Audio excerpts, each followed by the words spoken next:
Here with our NBA insider for SNY, Ian Begley, after the Knicks blow a 17-point lead to the Indiana Pacers in Game 1 of the Eastern Conference Finals. I've never seen the Garden so silent. How would you describe what happened in this game? Oh, mistake-filled final 241. Knicks up 14, 241 to go. You would think at home you close this out, you get a 1-0 lead in this series, but mistake after mistake down the stretch. Missed free throws when the Pacers put the Knicks on the line. Knicks wanted to foul Obi Toppin late in overtime when he got an alley-oop dunk. They could not do that. Turnovers, I think Jalen Brunson had 2 in the overtime, just choking away a game. Josh Hart said, we slowed down. We felt like we lost some intensity when they got back up, when they were up big, and that's not a way to play at home, not a way to play on this stage. Yeah, the last 3 minutes or so of regulation was pretty unfortunate for the Knicks. You mentioned Jalen Brunson, 43 points for him, but what kind of role did he play in this loss? Yeah, he had the 2 turnovers in overtime. I think he had another turnover late, but before that he was brilliant. You know, his usual brilliant self. He actually tied Patrick Ewing for the number of 30-plus point games in the playoffs in the franchise. I think this was 18 for him, so he made all the plays. But it was interesting, though, because Brunson was out for a large chunk early in the fourth quarter, and the Knicks got rolling. They had a 14-0 run there. That's when they really took command of the game. And then actually Brunson hit a 3 to put them up 14, 2:41 to go. And obviously it slipped away from there. With how well the Knicks did play in this game, but still ended up losing the game, where do they go from here?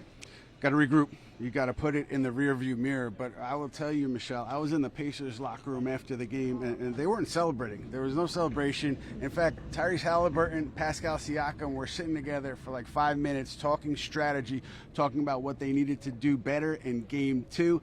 And the message out of there was, it's just one win, and we know we have to come back here Friday to do the same thing. So that team is ready for this stage. It's going to be a tough challenge for the Knicks. Yeah, one thing head coach Tom Thibodeau said in his press conference was to never let your guard down, and I think that the Knicks learned that lesson the hard way tonight in this game. Improbable night at the Garden. So, JJ, how stunned are you that the Knicks are now trailing this series instead of up 1-0? I got to be honest, I'm having a hard time putting it in words. This game was over.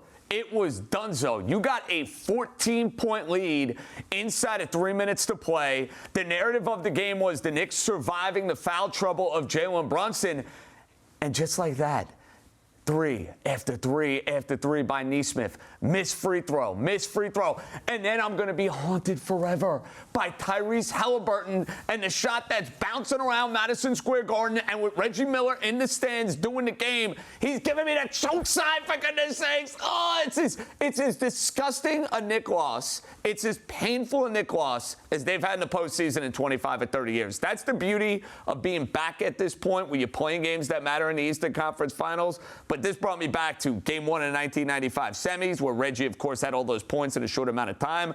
The Charles Smith game. You think about all-time bad Knick losses when the win probability is like 99.8 inside of 3 minutes. Find me one Anthony McCarron that's worse. Yeah, you know, JJ, after last year when Halliburton wore that hoodie with the Reggie thing on it, with the choke sign on it, I thought, okay, good. No, we don't have to see that anymore, hopefully, right? And then we have to see it in the flesh, even though it was, Eamon, as you pointed out, a little premature. That is a huge gut punch loss right there for the Knicks. You know, as we were watching it unfold, I couldn't believe that these events were taking place in the order that they were.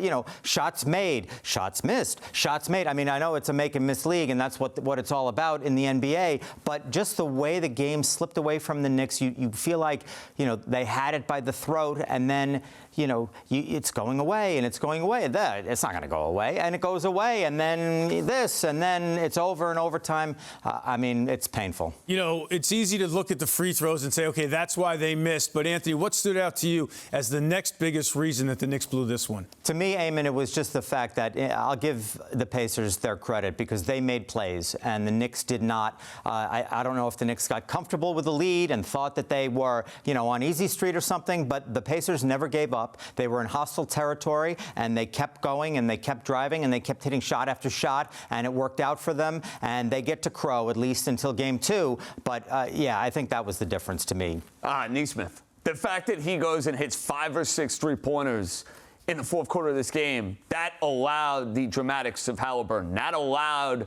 the overtime period to transpire where the Knicks clearly looked out of gas. Karl Anthony Towns and Jalen Brunson specifically on that last possession where they had a chance to hit a couple of threes. It's Andrew Nesmith, and the Knicks had absolutely no answer, and it's going to be a long 48 hours.